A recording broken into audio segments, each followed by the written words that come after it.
we've been doing.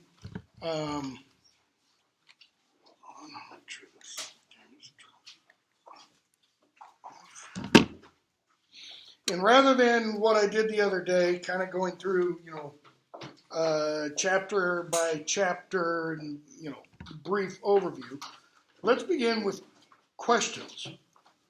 You're supposed to finish Genesis today, 25 through 50. So, assuming you did,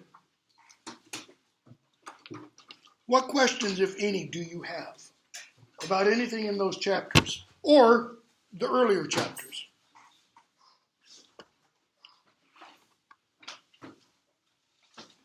Anything?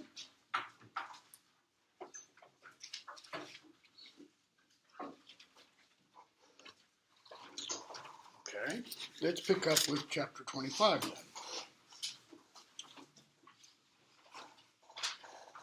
So we ended with chapter 24.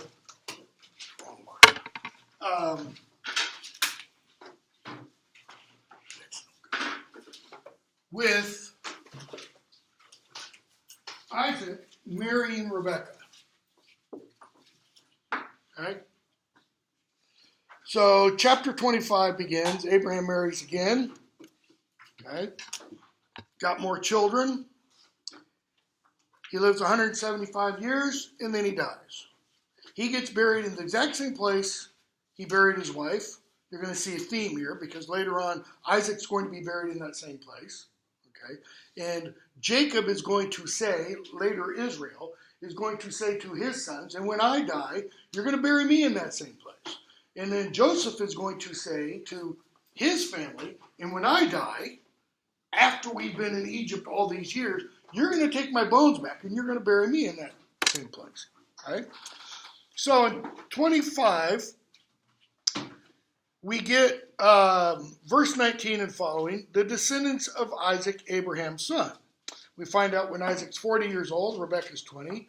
Rebekah's pregnant. She has twins, Esau and Jacob. Esau the eldest, barely, and then Jacob. Okay?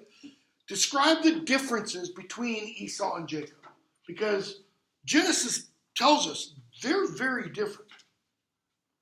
One has what kind of skin? Red and hairy, rough. So hairy and rough, he feels like a goat. Imagine that. How do we know he feels like a goat? Because Jacob, gotta hit these names. Jacob is going to trick Isaac, okay, by putting a goat skin on his arm. He's going to go, feel me, Father, and he's going to go, yeah, that's you, all right, okay. So when the boys are old enough, what's another difference between them? So Jacob's got smooth skin. Esau has rough skin. What else?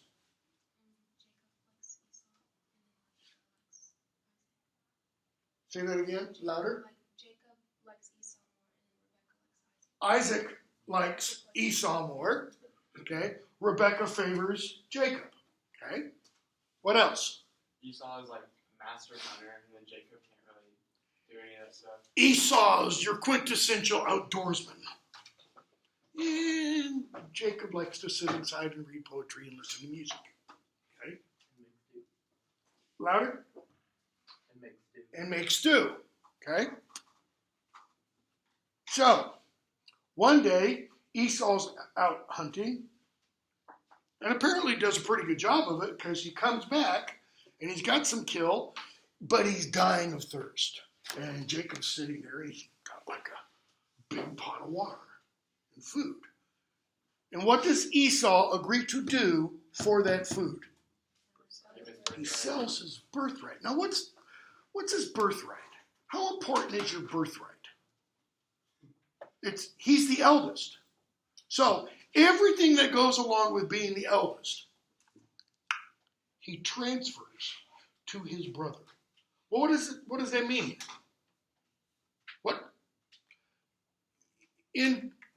How do I want to put this? Put it this way. In biblical societies, what goes with being the eldest? Blessing of the father. everything. Everything. If you're the youngest, I've got an elder brother and 3 elder sisters. Okay? The sisters wouldn't really count for the most part. But the elder brother, he gets it all. What I get depends upon how well my elder brother likes me. Okay? Esau flips that by trading that birthright for what, really? One meal. One meal. He's not literally starving to death. It's not like he's going to die in the next, hour. Though he says, I am about to die. What use is a birthright to me? Because he's thinking, when's that birthright really going to kick into force? When Isaac dies. Now, he doesn't know how long Isaac's going to live after this. But if Isaac was 40 when Jacob and Esau were born, and let's say we're not told exactly how old they are, but let's assume they're 20. So now Isaac's 60. Later on, we learn how old, Isaac. Later on, we learn how old Isaac is when he dies. He's 180. He's got 120 more years to live. Esau's sitting there going, come on, Dad. Okay? So he sells his birthright. Okay? I'm going to skip most of 26. It's just, kind of it's kind of like deja vu. Only it's not Abraham lying to Abimelech about his wife. It's Isaac lying to Abimelech about his wife. Okay? So we're going to skip the rest of that. Other than verse 27, 23 and following, because Abraham's now dead, right? Right. And what happens? Verse 23 and following.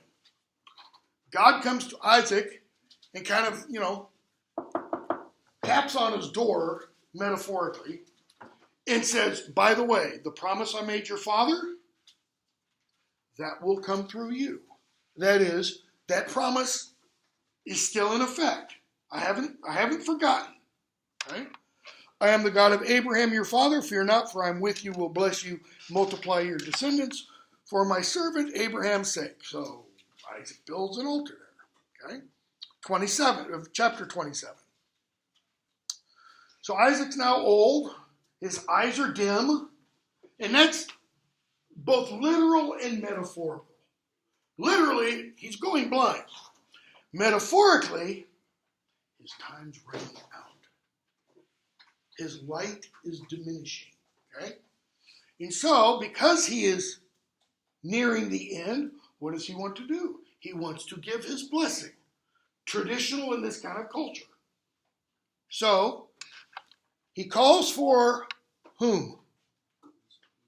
Esau, eldest son. Curious. Does Isaac know that Esau sold his birthright to Jacob? Because this makes it sound like, no, he doesn't. That maybe you can't literally do that. So what happens? Well, Rebecca is, maybe somewhere in the tent, and she's behind a flap, and she hears this. She doesn't want Esau to receive the blessing. So what does she do? She tells Jacob to do what? Go get a goat skin. What else? Bring an offering. Keep going. And do what? Lie to your father.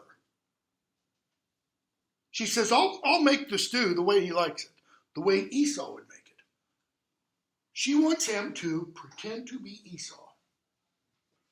Just bald-faced lie to his father. He's like, yeah, but he's going to find out. Don't worry about it. If he finds out, let the curse fall on me. Okay? So he goes in, and Isaac blesses him. The smell of my son is as the smell of a field which the Lord has blessed. May God give you all the dew. May God give you of the dew of heaven, and of the fatness of the earth, and plenty of grain and wine. That is, may the rain fall upon your fields and make them fertile. May you have the fatness of the earth. We think of fat as something bad. Historically, it's not. That is, may it be fertile for you. Plenty of grain and wine. Let people serve you and nations bow down to you. That's kind of saying, let you be master over all. Be Lord over your brothers, and may your mother's sons bow down to you. See what I mean when I said, being the eldest has perks? I mean, think of this blessing. Cursed be everyone who curses you, and blessed be everyone who blesses you. Okay? Jacob finishes, he leaves, and, the door doesn't even close before Esau comes in and says, here I am, Dad. And Isaac realizes what happened. Sorry, I can only give it once. Why? It's almost like, I'm not saying it literally is, but it's almost like when he makes this blessing, something literally leaves him. Okay? Almost like, I'm not saying it is. So, how did Isaac finish his blessing of Jacob? It's a curse and a blessing. Cursed be everyone who curses you, blessed be everyone who blesses you. Now Esau, verse 41, chapter 27, hated Jacob because of the blessing. And what does he say? As soon as Isaac's dead, I'm going to kill him. That's kind of a curse, right?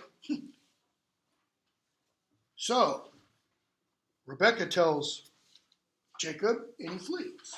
He goes where? He goes back to where she's from, which is ultimately where? It's where Abraham's from. Okay? So he goes all the way back.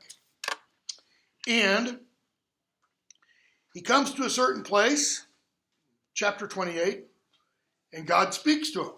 Verse 13 and following. So he goes to sleep. He puts a stone down on the ground as a pillow, and he dreams. And what's he dream of? King of the Led Zeppelin. Stairway to heaven. And what does he see? Angels ascending and descending. And behold, the Lord stood above it and said, I am the Lord, the God of Abraham, your father, and the God of Isaac. Notice this formula has changed just slightly now. What did God say to Isaac the last time he spoke to Isaac? I'm the God of Abraham. Now, I'm the God of Abraham and Isaac. What's the implication? What did God tell Abraham to do? Back at the Ur of the Chaldees. Walk before me? Okay. So the implication is Isaac also walked before him. Isaac also did what he wanted. And so God was with him. What's the implication?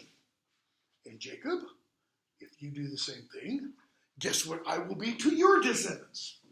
I am the God of Abraham, Isaac, and Jacob. And we could almost just leave here and go straight to Exodus. Because that's exactly what he says to Moses. Okay? So, God of Abraham your father, the God of Isaac, the land on which you lie I will give to you and to your descendants. Your descendants shall be like the dust of the earth. You shall spread abroad to the west, to the east, to the north, to the south. And by you and your descendants shall all the families of the earth bless themselves. I am with you, will keep you wherever you go. I will bring you back to this land. I will not leave you until I have done that of which I have spoken to you. Notice, I won't leave you until. Does that mean that once he's done what he has spoken to him, God's going to say, sayonara, you're on your own now? No. The until means, I won't. Why? Because the thing that I've spoken to you, that I'm going to do to you, that's what? It's continuous. It doesn't stop. Because where does Jacob live on? How many sons did Jacob have? 12. It goes on through them. Specifically, it goes on through one. And it then goes on through that one's specific one, etc., which we'll talk about in a moment. Okay? So, you're going to come back here. Jacob wakes up. Says, surely the Lord is in this place. I did not know it. And what do? He names it Bethel, the home or house of God. El means God. Okay? So, he gets up, he goes, he sees a woman at a well. It's an image we're going to see a lot of in Scripture. Okay? And talks with her. It's Rachel.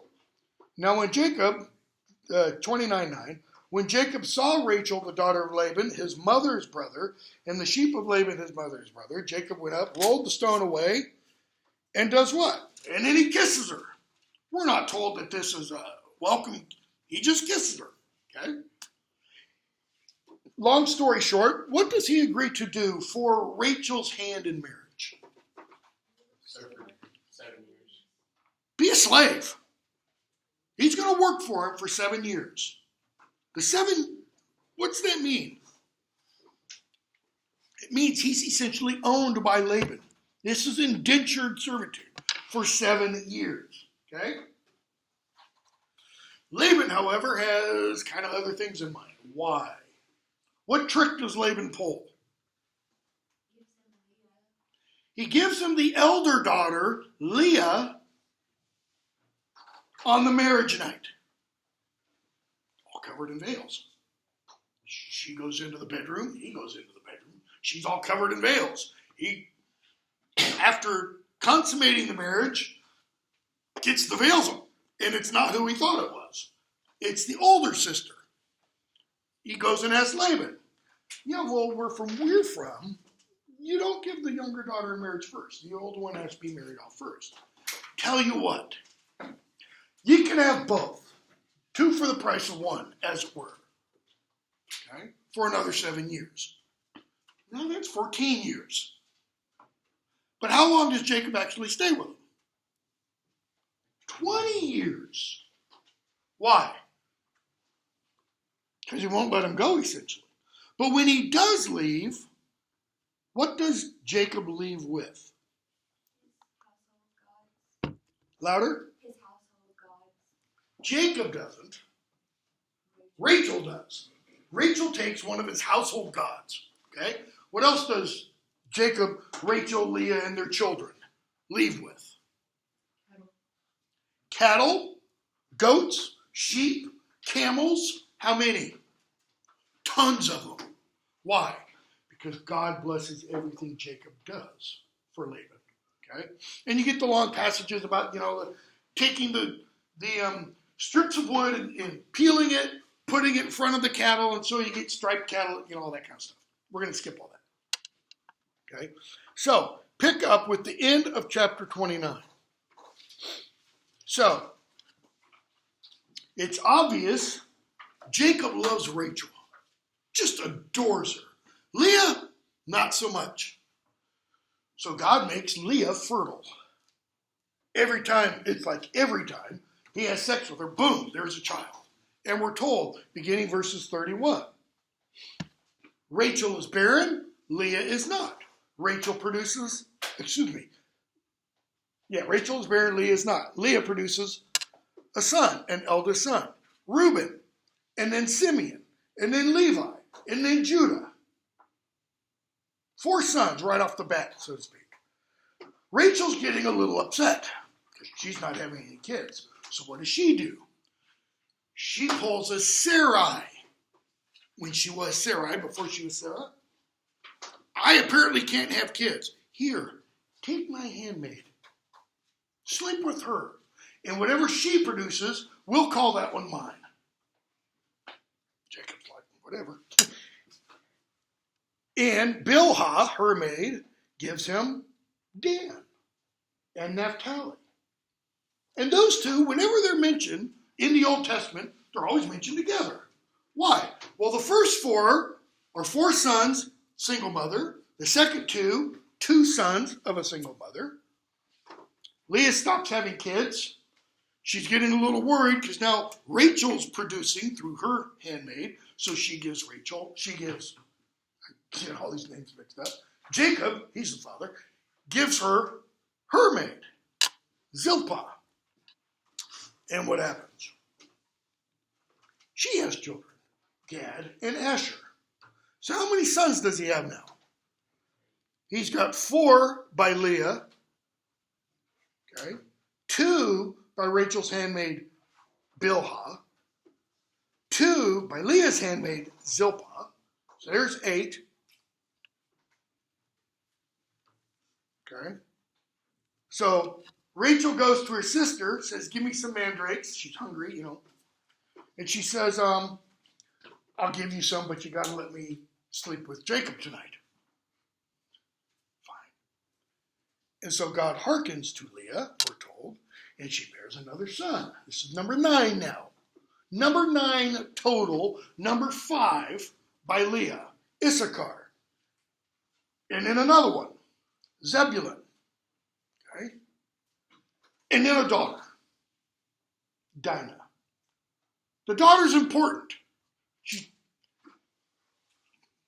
She's really important because of what's going to happen to her and what's going to happen as a result of what happens to her. Okay? And then finally, Rachel has her own child. Not through a concubine. God has taken away my reproach. Verse 23, and she calls his name Joseph. And then she says, one more, God. One more. Okay? So, Jacob goes to his father-in-law, says, we're ready to leave. Laban says, you can't leave. Jacob does leave. And Laban tries to follow them. God appears in a dream to him. He says, careful what you say to Jacob. And he's not actually all that careful about what he says to Jacob. Look at 25 and following, chapter 31. Okay? And Jacob, beginning 42 and following, essentially says, if God weren't on my side, you wouldn't have allowed me to leave at all. And Laban kind of, agrees to that. So let's pick up with chapter 32, because we are going to try and get through 50 today. Jacob's making his way where? Jacob and his family, which is huge.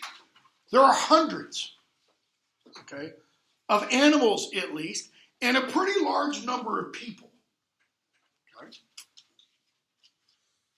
Where's he going to? Well, what land did God promise to Abraham? Canaan. They're heading back to Canaan. Okay? And word comes to Jacob, your brother is coming, and he's got about 400 men with him. What immediately pops into Jacob's mind? It's been 20 years, but he's still pissed. He's still angry that I took the birthright. He's here to kill me. So what does Jacob do? He divides his group up into smaller groups. And he kind of sends them off. Okay?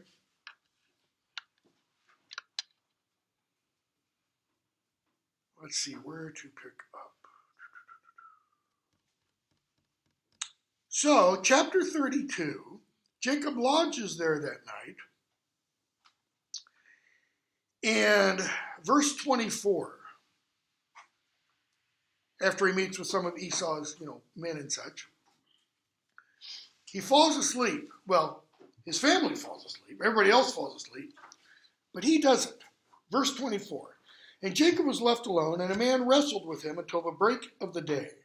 When the man saw that he did not prevail against Jacob, he touched the hollow of his thigh, and Jacob's thigh was put out of joint as he wrestled with him. Notice, he touched. Doesn't imply he punched, he hit, he kicked. It's just a little touch. and suddenly his hip is dislocated. I don't know if you've ever dislocated a shoulder or knee or something. It's excruciating. And Jacob says, let me go. The man says, let me go. Day is breaking. Jacob says, no, not till you bless me. What's your name? Jacob. Not anymore. Now you're Israel. Why? For you have striven with God and with men and have prevailed. Jacob says, tell me your name. Why do you ask my name? And there he blessed him. Does he answer? Does he give him his name? He just says, why do you want to know my name? So Jacob called the name of the place Peniel, for I have seen God face to face, and yet my life is preserved. Jacob interprets, why do you ask my name, to mean, I'm God.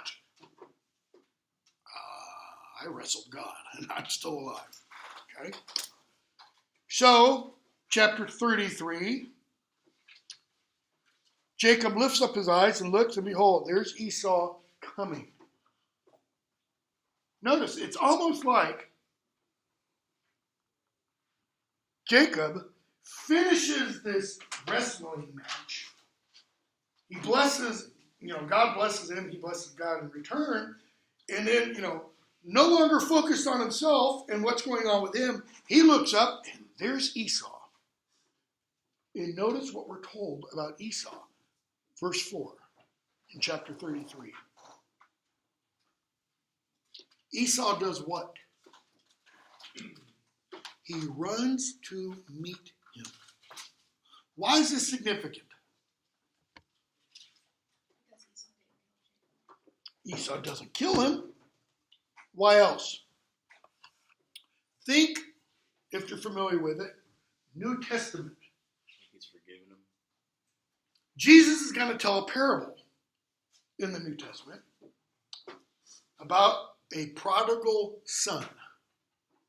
And the prodigal son's going to go off and he's going to live prodigally, that is, liberally. He's going to spend all of his stuff.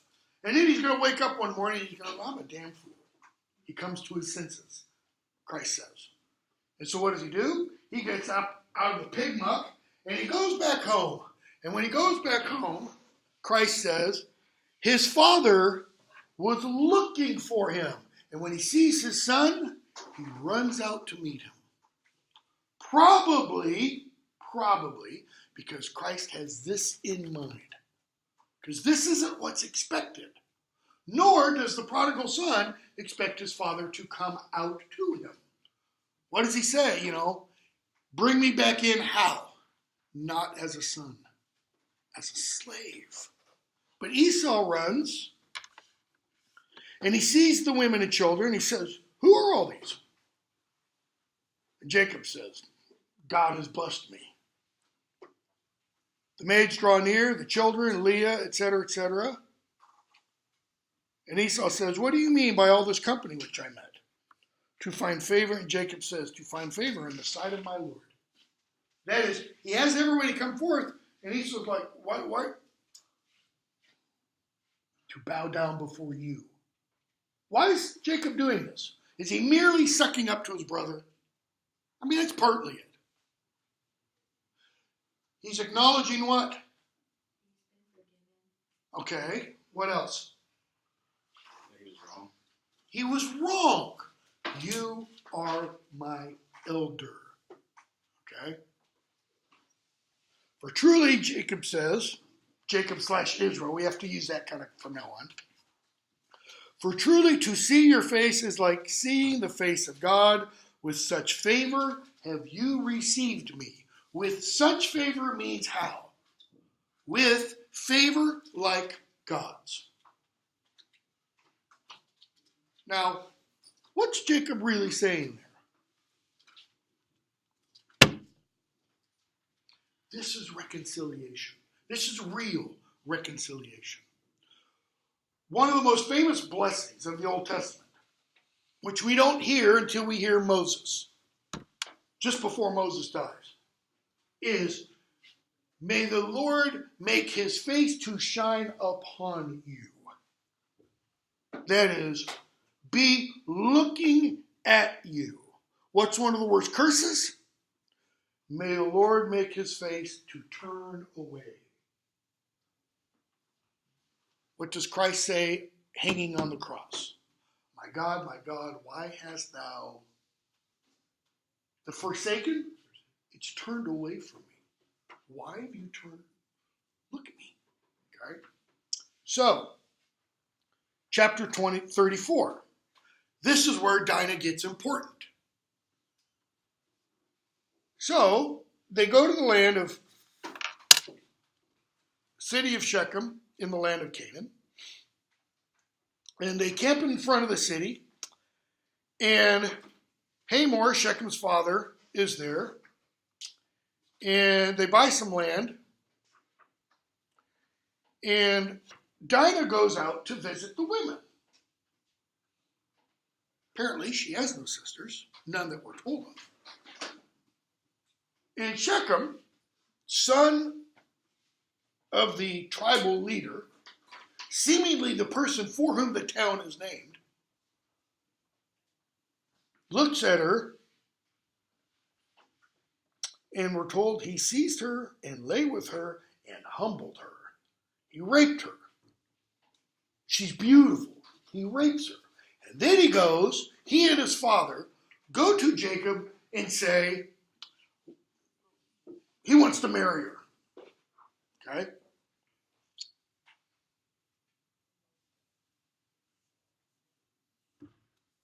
And they say, if you let Shechem marry her, then your daughters can marry your sons, and our daughters can marry your sons, etc. And we're told the sons of Jacob answered deceitfully. Notice it's not Jacob kind of making the call here. Well, the sons of Jacob who answered deceitfully are which sons? Because two are named specifically. Simeon and Levi. What do they say? Oh, we can't do that. No, if you guys want to marry our daughters and stuff, you got to be circumcised. And apparently their daughters are so beautiful. Yeah, we'll do that. Okay. So all the men of Shechem get circumcised. And 3 days later, what do Levi and Simeon do? They march through town and they kill them all. Every last man. Verse 25, chapter 34. On the third day, when they were sore, if you've ever had surgery, I can't tell you how many surgeries, knees and shoulders. The third day is always the worst day, pain-wise. No morphine, no opiates, nothing like that. So these guys are, hunched over in pain. They just come in and slice and dice. They kill all the males. Jacob's not all that happy about it. Okay. 35. God tells Jacob, go to Bethel, dwell there, make an altar. Okay. Jacob does. And God speaks to him again, verse 9. Your name is Jacob, no longer shall your name be called Jacob. You're going to be called Israel. Okay? So he calls Jacob Israel here, but he already named him Israel in chapter 32. So why does he call him Israel again? He's reinforcing it. Why does he call him Israel in chapter 32? Because you strove with God. Okay? So the Isra must mean strive. Okay? He says, I'm God Almighty, be fruitful, multiply, a nation and company of nations shall come for you, kings shall spring from you. The land which I gave to Abraham and Isaac, I will give to you. Notice will implies in the future, not now. And I will give the land to your descendants after you. Then God went up from him in the place where he had spoken. Jacob sets up a pillar there, and he calls the name of the place with him, or where he is, Bethel, which he'd already called. So it's an emphasis. It's a re-emphasizing the significance of this place. Okay? And then Rachel has one more child and dies in childbirth. She names the child Benoni. Israel / Jacob calls him Benjamin. Why Benjamin? Well, your little footnote tells you Benjamin means child of the right hand. Why the right hand? Well, you never hear about the left hand of God. You hear about the right hand of God. When Christ ascends into heaven, he sits or is seated at the right hand of the throne. When Stephen, just before he's murdered in Acts, sees the heavens open up, he sees Christ sitting at the right hand of power. That's what it is. The right hand is the hand of power, majesty, authority, glory. Okay? Benjamin, last child of the wife that he truly loved.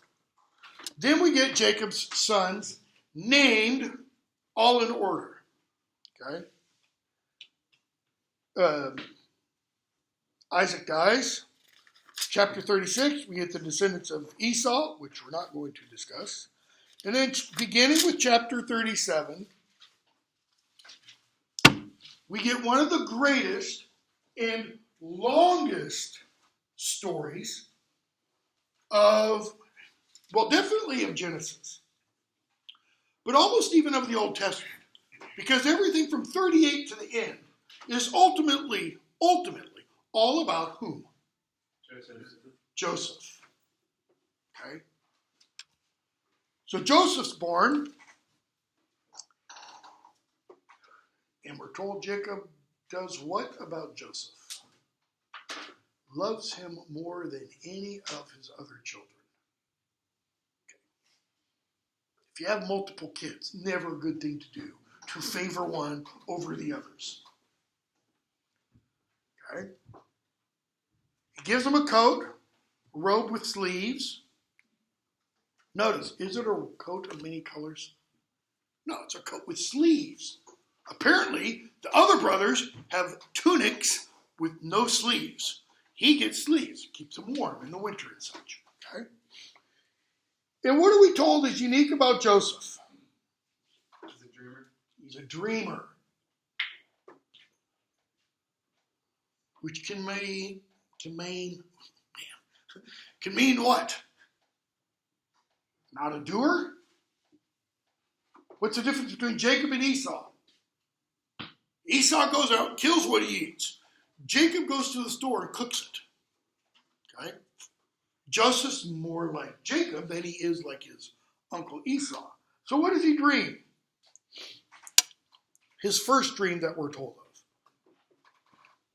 We were binding sheaves in the field, and lo, my sheaf arose and stood upright, and your sheaves gathered around it. So he's got a sheaf of wheat standing up in the field, and your sheaves did what? They kind of hopped over from where they were, they encircled it, and they bowed down. And his brothers, not being stupid, immediately understand what he means by this dream. Oh, so you're going to reign over us? Are you indeed to have dominion over us? So they hate him even more. Okay? He dreams another dream. He dreams about the sun, the moon, the stars, and they all bow down to him. And now Jacob says, what? You mean I'm going to bow down to you too? Okay. So, as you all probably know the story, what do his brothers decide to do? Okay, just before that, what do at least 9 of the brothers, possibly, take that back, at least 10, there's 12, at least 10 of the brothers, possibly 11.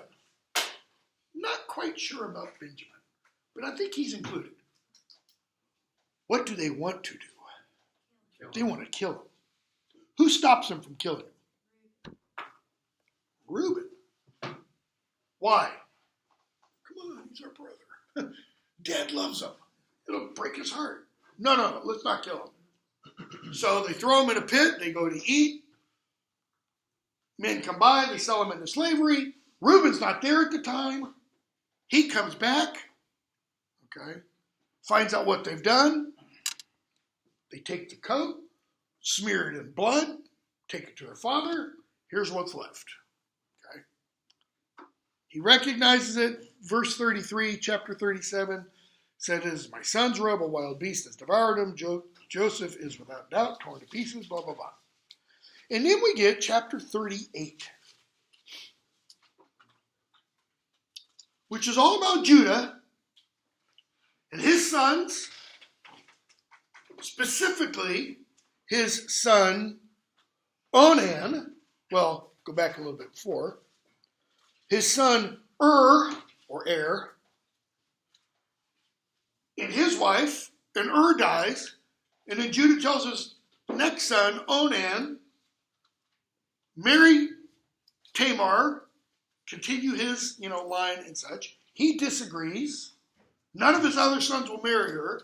So he tells his daughter-in-law, Tamar, live as a widow the rest of your life until this son is grown up and old enough to marry you.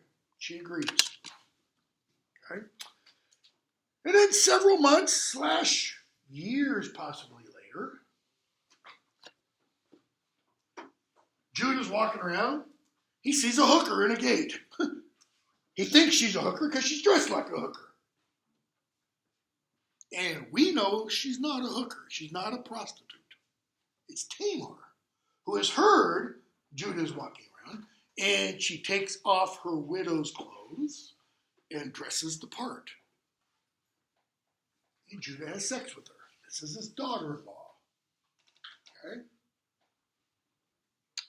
He finds out his daughter-in-law is pregnant, and he thinks she has broken her vows to her dead husband and such. Now, when he buys her as a prostitute, buys her hour, or however long it was, she says to him, let's see here, "Will you give me a pledge?" Verse 17, he says, "I will. What should I give you?" She says, "Give me your signet, that is your ring, and your cord, and the staff that's in your hand." So he's got some kind of like tassel-y, like graduation cord thing around his neck. And he's got a staff. So give me your ring, give me your cord, and give me your staff. He's like, okay. So she takes the things on. She puts her widow's garments back on. And Judah tries to send a kid from the field, not child, but little goat or something, as payment to redeem his ring, his cord, and his staff. Because those were just kind of, like a promissory note. And he sends them, and he asks, "Where was the harlot?" He goes, "There was never any harlot here. There was a woman here dressed like a harlot. I bought her for an hour. There wasn't any harlot here." Okay, whatever. So he doesn't have to pay, essentially, other than what those sins are. He hears about Tamar, his daughter-in-law, and he essentially has her brought up on charges. And she says to him, "By the man to whom these belong," verse 25, "I am with child. Recognize the ring, Reuben. Recognize the staff. Recognize," and he says, "Got me." So why is this here? What does this chapter have to do with Joseph? Absolutely nothing. It has absolutely nothing to do with Joseph. It has something to do with the larger story of the patriarchs, Abraham, Isaac, Jacob, and Jacob's sons. His sons become the 12 tribes of Israel, right? Okay. Reuben, Judah, Levi, Simeon, etc. They're all part of those. They're each one a tribe. Well, this is Judah, one of those tribes, right? The reason we get this is because of the messianic promise. The way Christians interpret this passage, Jews don't, is who comes from this? Christ. The descendant of incest. Okay? And then notice what happens. Chapter 39. Now Joseph was taken down to Egypt. In other words, meanwhile, back to our story. This is a little interlude, as it were. It's a brief episode that doesn't belong.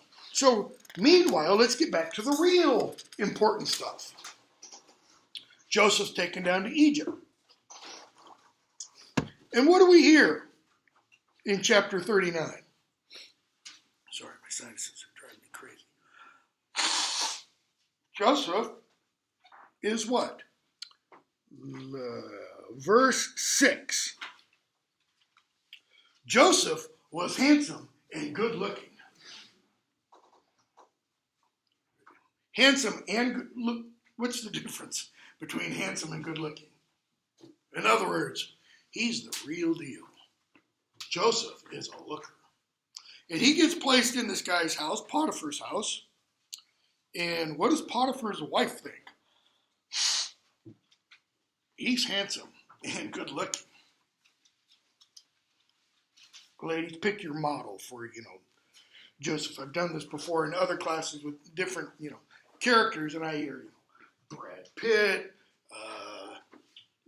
any one of the Hemsworth brothers, except for the fat accountant one who's not an actor, nobody knows his name, etc. So pick your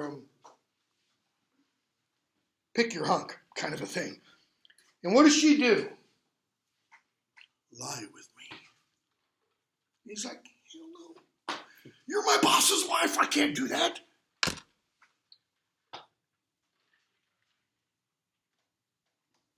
She says, no, come on. Is it a one-time thing? No. She keeps coming. And finally, he flees, and she grabs onto his cloak. That's all he's wearing, by the way. And he runs off stark naked. When her husband comes back, what does she do? He tried to rape me. Well, in the Middle Ages, specifically in the late 14th century, an English poet, we don't know who his name is, writes a poem called Sir Gawain and the Green, actually not Sir Gawain and the Green Knight, which one is it? Writes a poem called Launval. And in Launval, Queen Guinevere, it's set in Arthur's court, does the exact same thing with a guy named Launval. She sees him, she's got all the knights of the round table around. She sees him, he doesn't have a girlfriend, and she's like, handsome and good looking. And she brings him up to her tower and she says, all right, Launval, you may have me. That is, you can sleep with me. And he's like, no. She can't believe it. Well, Launval already has a girlfriend. Nobody just knows about it.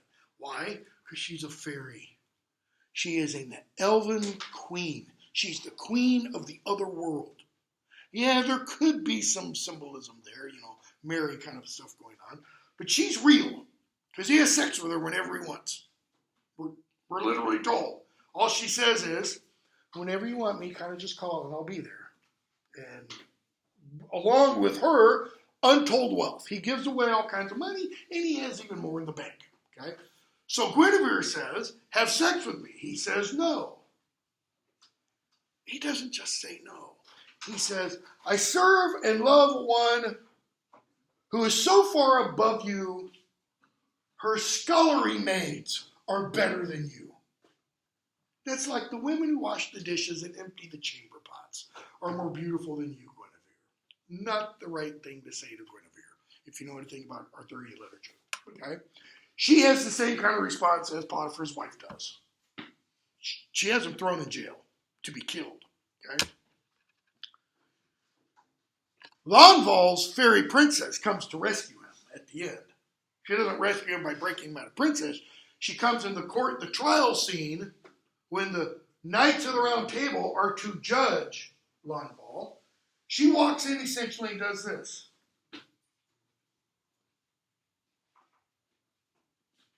Did he lie? Am I more beautiful than Guinevere or not? And Guinevere is, shamed. Is that what happens with Joseph? No, he gets thrown in prison, and what happens? rots in prison for years. But what else do we find happens? Has he stopped his dreaming ability? Nope. A butler and a baker are thrown in. They each have dreams. They tell him his dream. Each tells his dream. And Joseph interprets it. How? Correctly. Pharaoh then has a dream. He has a dream that out of the Nile come 7 cows. Sleek, fat, fed in the reed grass, total organic, as it were. Grass-fed. And after those come 7 other cows, gaunt and thin. They stand by the nice fat cows and then eat them up. He wakes up. He falls asleep. He dreams again. 7 ears of grain, plump, good, growing on one stalk. After them, 7 horrible ears. Okay? And the thin ears swallow up the 7 plump ears. He wakes up in the morning. He's disturbed. He doesn't understand what these dreams mean. So he asks all his wise men, his magicians. They can't answer. Okay? And the butler remembers. There was a Hebrew. He answered the dream correctly. They send for Joseph, and Joseph explains totally what the dream is. Notice, does Joseph explain the dream and have proof of the interpretation? No. Why not? How long will the proof take? 14 years. Because there has to be 7 years of what? Prosperous, the land just produces like crazy. And then there have to be 7 years of total famine. Okay? But because he interprets the dream, Pharaoh says, I'm putting you over all of my house. In fact, it's not over all of his house, it's over all of what? Egypt. Joseph, who was bought as a slave, becomes the second most powerful person in all of Egypt. Who's first? Pharaoh. But no, who's really doing everything? Joseph. Okay? So, Joseph's 30 years old when that happens. And the 7 fat years come. And what does Joseph do during the 7 fat years? What did he tell Pharaoh was supposed to be done? Build silos, build granaries to hold all the grain. So that when the 7 lean years come, there will be food for everyone. Okay? He does all that. And then the 7 lean years come. And what happens? Where are the lean years? Is it just Egypt? No, it's all of the Middle East. So Jacob/Israel sends his sons down to Egypt because they've heard there's a really smart guy who's running Egypt and there's plenty of food. Buy food. So they go. Joseph meets with them. And what does he do? What's he accuse them of? Being spies. Why? He knows that they're his brothers. But they don't know that he's their brother. Why don't they recognize him? He looks Egyptian now. He's gone full Egyptian, He probably has one of those funny looking beards. Okay? Egyptian clothing. He speaks Egyptian. Okay? But he recognizes them like it was yesterday. So, he gives them the grain. He sends them back, all except for who? Not Benjamin yet. It's Simeon. Simeon stays behind. And he says, you can have him back, Simeon back, when you bring your younger brother. Because they mention the younger brother. The youngest brother. So they go back, lots of food. And what happens when they arrive back to Israel, the person, not the land, with their bags stuffed full of food? What else do they find in their bags? All the money that they brought to buy. And they're kind of like, They go through all the food. What do they have to do again? Run to the store. But this time, what do they have to do? They have to bring Benjamin. Mm-hmm. On that, do you think it was because he hadn't seen Benjamin up to this point, or had he known of him? No, he'd known of him because Benjamin's born before he's sold into slavery. Okay. Why do you think he wants them to bring Benjamin? I think it's a basic reason. Was he? His mom is. He's the only one. He and Benjamin are total. They're not half siblings. He and Zebulun, he and Reuben, he and Judah, he and Simeon, Levi, Issachar, Dan, Naphtali, half brothers with all of them. Benjamin's his full brother. Okay? So, the sons tell Jacob, we can't go back unless we take Benjamin. Like, you're not taking Benjamin. Then we can't go back. Okay, take him. Because they're going to die if they don't, right? So, they go back and they start to leave. That is, they bring Benjamin. Joseph sells them all the food and stuff. They start to leave. They got Simeon now, so they're going back. And Joseph's men kind of chase him down.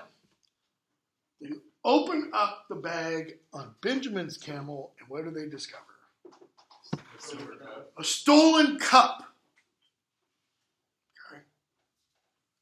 I never thought about it before, but I kind of wonder if the Beowulf poet, if you're familiar with Beowulf, Beowulf has a cup in the poem. There's a cup stolen from a dragon that causes, the cataclysmic events at the end of the story. I kind of wonder if there's a relationship there.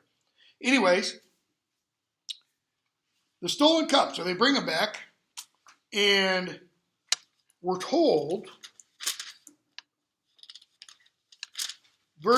chapter 45, because now they're going to make Benjamin stay behind. He says, you're going to have to bring your father up. They don't actually leave because they tell Joseph just before chapter 45, if we go back home and we don't have Benjamin with us, it will be the death of our father. He's the most loved of all of us. Well, except for the one that died. Chapter 45. Then Joseph could not control himself before all those who stood by him, and he cried, make everyone go out from me. So no one else stayed with him when Joseph made himself known to his brothers. So when he says, make everyone leave, it's all the Egyptians leave. And he makes himself known to his brothers. He weeps aloud so that the Egyptians heard it. The household of Pharaoh heard it. And Joseph said to his brothers, I'm Joseph. Is my father still alive? They can't answer him because they're dismayed at his presence. Dismayed at his presence means what? They're astonished. They can't believe he's alive. So he explains again. I am Joseph. It's not like he's forgotten Hebrew. Do not be distressed or angry with yourselves because you sold me here. For God sent me before you to preserve life.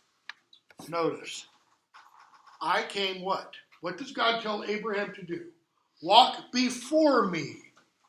Joseph says, I walked before you. God sent me before you. Why? Because God was going to send you. He sent me first to kind of prepare. he tells them, don't be distressed. God sent me. They're thinking what? We're the ones who put you in the hole. We're the ones who sold you to the slave traders. And yet you're saying, God sent you. Huh. So he talks about the famine. And he says, we're only in the second year. There's 5 more years in this, guys. It's going to get bad. Verse 7. And God sent me before you to preserve for you a remnant on earth and to keep alive for you many survivors. So it was not you who sent me here, but God. And they're kind of thinking, I don't quite get that. What Joseph is talking about here is synergy. What the fathers of the church refer to partly as God's providence and human choice, free will, working how? Together. The human choice, human free will, doesn't know what's happening up here. Because how do we live our lives? Tick, tock, tick, tock. We live it in time, moment by moment. We live it linearly. We're born, we grow, we die. We don't know when this part comes. We like to think it comes later rather than sooner. Sometimes it does, sometimes it doesn't. Okay? But what do we not see about our lives? Well, let me rephrase that. Maybe you guys have a much better clue on things than I do. What do I not see about my life? How it all makes sense. Okay? Or what tomorrow will bring, or the day after, the day after, the day after, etc., etc., etc. In other words, our lives are like the back, if you've ever seen one, the back of a tapestry. Just a jumble of threads that make absolutely no sense. You turn the tapestry around, and what do you see? This beautiful image, a beautiful weaving. Why? Because the decisions we make in our lives are what? You go here, and then you go here, and then you go here, and then you go here, you go here, you go here. And on one side, it's utter chaos.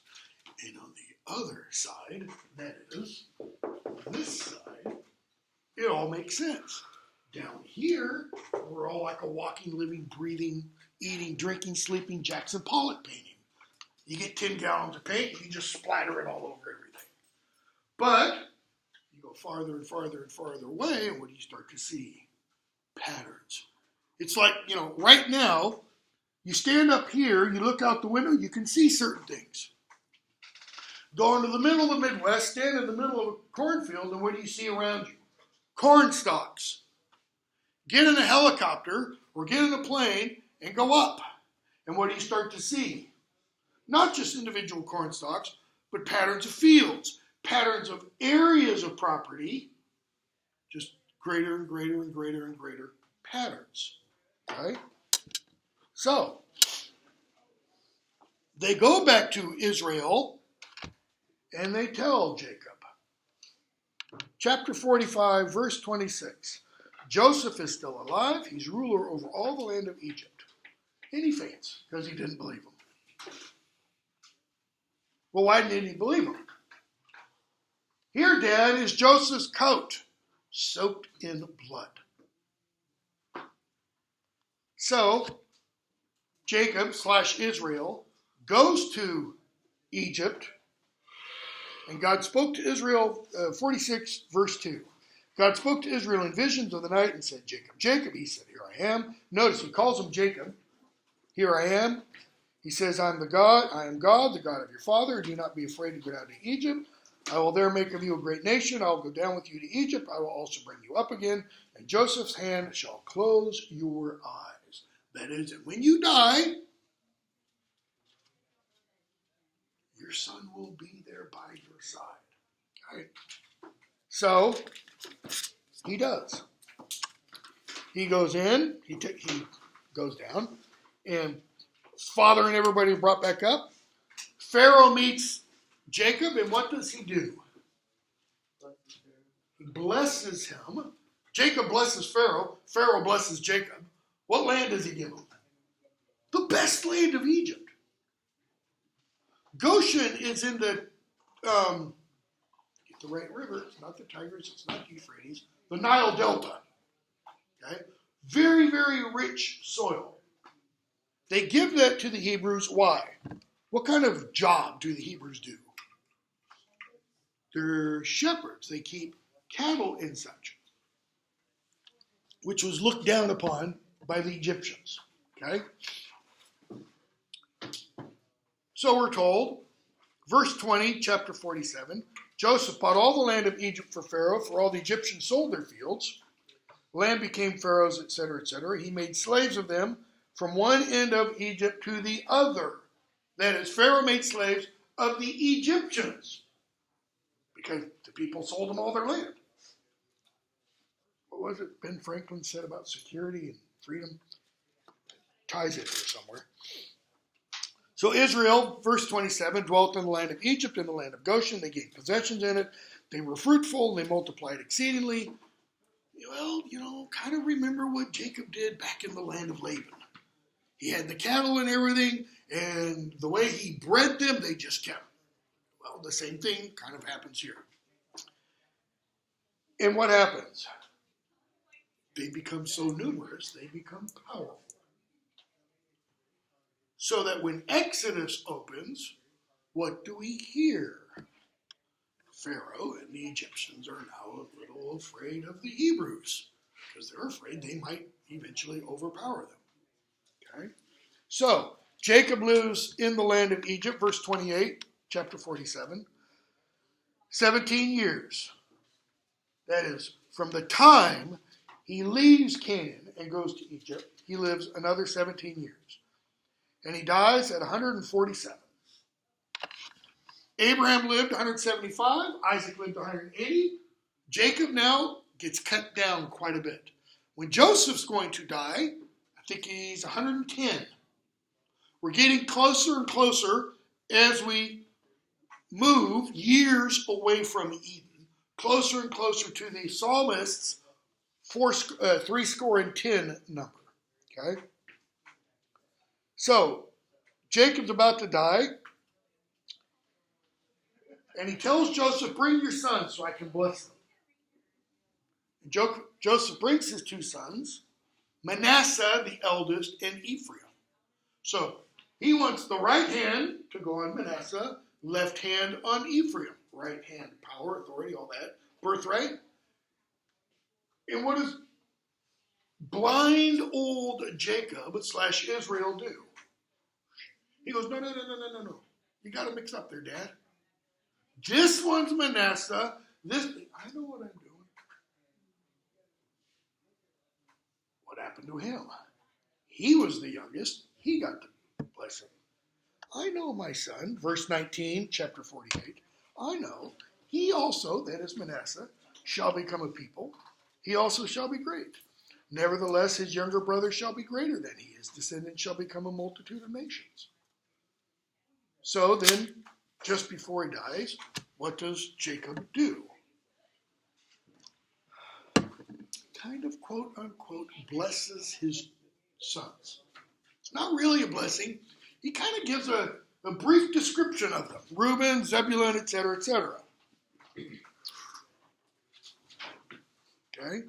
And in verse 8, he talks about Judah and following. 8 through 12. He spends the longest time on Judah. Okay? So he dies, and Jacob tells them, just before 50, take my bones, bury me with my father and grandfather, okay, where I buried where I buried Leah, and they do. And Joseph then says to them, and Genesis essentially ends, chapter 50, verse 19 and following. So they bury Jacob, and his brothers say, now we're in for it. He didn't do anything because Jacob was still alive. Now that Jacob's dead, watch, he's going to get his revenge. But Joseph said to them, verse 19, fear not, for I am in the place of God. Wow. Is this an example of hubris? Arrogance? Is this Joseph saying, no, don't worry, because to you I am God? Well, that's exactly what he's saying. I am in the place of. That is, if God were here right now, he'd be where I am. As for you, you meant evil against me. How is this sounding so far? He's going to kill us. I'm God to you, and you meant evil against me. But God meant it for good, to bring it about that many people should be kept alive as they are today. So do not fear. I will provide for you and your little ones. I will provide for you and your children. There's not going to be any vengeance. And Joseph takes an oath and says, God will visit you and you shall carry up my bones from here, and he dies. Okay? And we'll pick up, we're going to do all of Exodus on Tuesday. Okay? We're going to hit the high spots, as it were. All right. That's all.